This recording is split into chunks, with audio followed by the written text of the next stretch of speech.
नमस्कार, मैं रवीश कुमार। 9 अक्टूबर सोमवार को कांग्रेस सांसद राहुल गांधी ने प्रेस कॉन्फ्रेंस में मीडिया से वह सवाल कर दिया जिसका जवाब भारत का मीडिया आज तक नहीं दे सका। न संपादकों ने दिया, न मालिकों ने।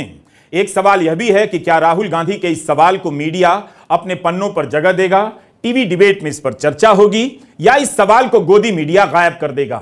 राहुल गांधी का सवाल था कि मीडिया में दलित, आदिवासी और ओबीसी कितने हैं। इस सवाल का जवाब सामने बैठे पत्रकारों से नहीं आया, बल्कि यही इस सवाल का जवाब बन गया कि मीडिया में इनका प्रतिनिधित्व नहीं है। पिछले 10 वर्षों में मीडिया में अपर कास्ट के वर्चस्व को लेकर कई प्रकार के सर्वे आए और सवाल उठे, मगर मीडिया ने कभी इसका उत्तर नहीं दिया। जहां तक मुझे याद है, पहली बार किसी राजनीतिक दल के किसी महत्वपूर्ण नेता ने मीडिया से यह सवाल किया है। राहुल गांधी ने इस सवाल पर गोदी मीडिया को चुप करा दिया, जो तरह तरह से बीजेपी के सवालों को लेकर राहुल गांधी को घेर रहा था। राहुल गांधी ने दिखा दिया कि उनका सवाल केवल बीजेपी से नहीं है, मीडिया से भी है। जो कास्ट सेंसस से क्लियर हो जाएगा, इस देश में कितनी आबादी किसकी है, ओबीसी की कितनी है, दलितों की कितनी है, आदिवासियों की कितनी है, बाकी लोगों की कितनी है, पहला सवाल। दूसरा सवाल, देश का जो धन है, देश के जो एसेट्स हैं, क्या वो इन लोगों के हाथ में भी हैं या नहीं। देश के एसेट्स में ओबीसी की कितनी हिस्सेदारी है, दलितों की कितनी हिस्सेदारी है, आदिवासियों की कितनी हिस्सेदारी है। देश के इंस्टीट्यूशंस में आदिवासी कितने, ओबीसी कितने, दलित कितने। मैं आपसे पूछ लेता हूं, इस कमरे में दलित कितने हैं। देखिए, यह मजा देखिए, इस कमरे में ओबीसी कितने हैं, हाथ उठा के दिखा दीजिए, देखिए मजा। नहीं, वो आप कैमरामैन है भैया, आपकी बात नहीं कर रहा हूं, मैं इनकी बात कर रहा हूं। तो आपने देखा कि राहुल गांधी के पूछने पर प्रेस कॉन्फ्रेंस में सन्नाटा पसर गया।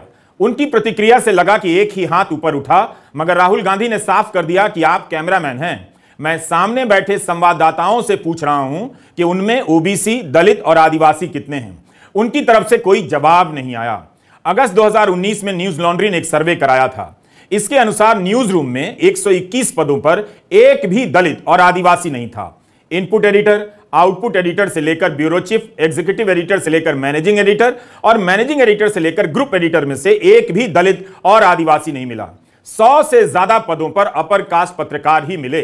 सर्वे में यह भी निकल कर आया कि 4 में से 3 एंकर अपर कास्ट के हैं, कोई दलित और आदिवासी नहीं है, ओबीसी भी नहीं है। 12 पत्रिकाओं के कवर पेज पर 972 आर्टिकल छपे, केवल 10 आर्टिकल जाति से संबंधित हैं, कवर आर्टिकल।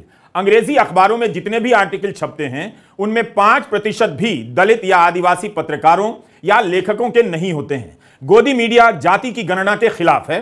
राहुल गांधी ने गोदी मीडिया से ही पूछ लिया, आपके भीतर प्रतिनिधित्व का क्या हिसाब है और अनुपात इतना खराब क्यों है।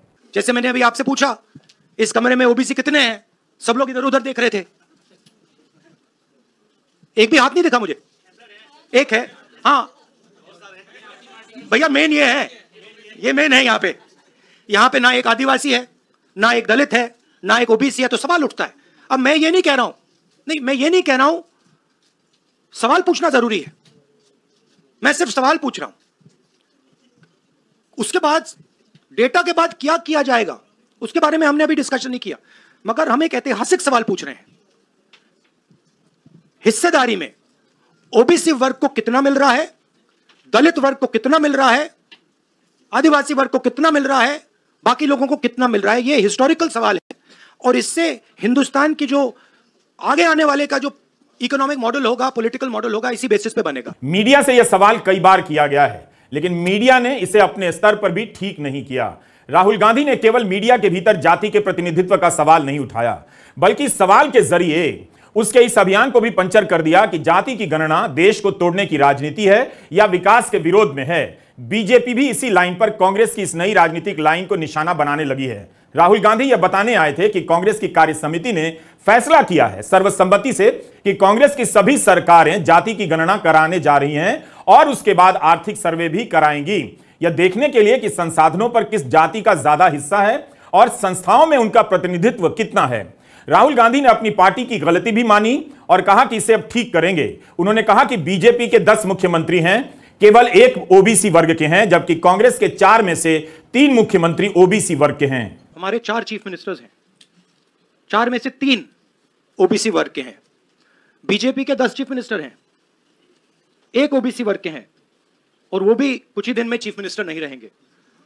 तो बात बहुत होती है ओबीसी की, मगर नरेंद्र मोदी जी को यह बताना है कि ओबीसी के लिए आपने किया क्या। मैंने पार्लियामेंट में उदाहरण दिया कि 90 अफसरों में से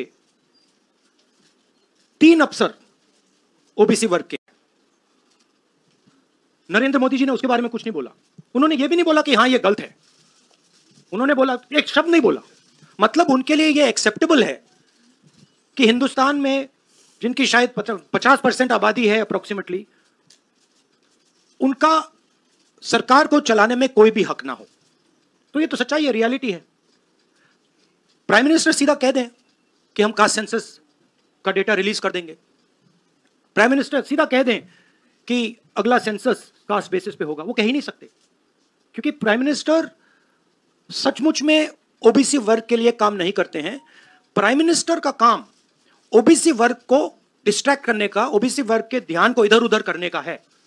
जो सच्चाई है कि ओबीसी वर्ग, दलित वर्ग, आदिवासी वर्ग को कितनी भागीदारी मिल रही है, उससे डिस्ट्रैक्ट करने का पूरा सिस्टम बना रखा है आरएसएस ने और नरेंद्र मोदी जी ने।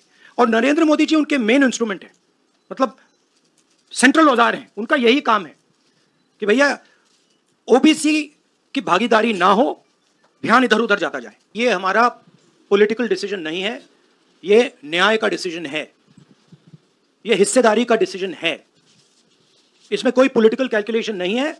हम हिंदुस्तान का जो मैस है, जो 50, 60, 70, 80% हिंदुस्तान की जो आबादी है, उसकी हिस्सेदारी की बात कर रहे हैं, और वो हिस्सेदारी देकर ही हम रहेंगे।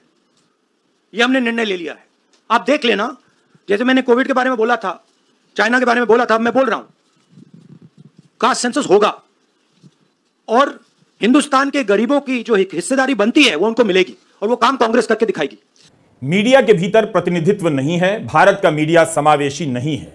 इस सवाल से मीडिया के भीतर भूचाल आ जाएगा, इसकी उम्मीद नहीं करनी चाहिए, क्योंकि वह इस सवाल को लेकर चर्चा भी नहीं करेगा।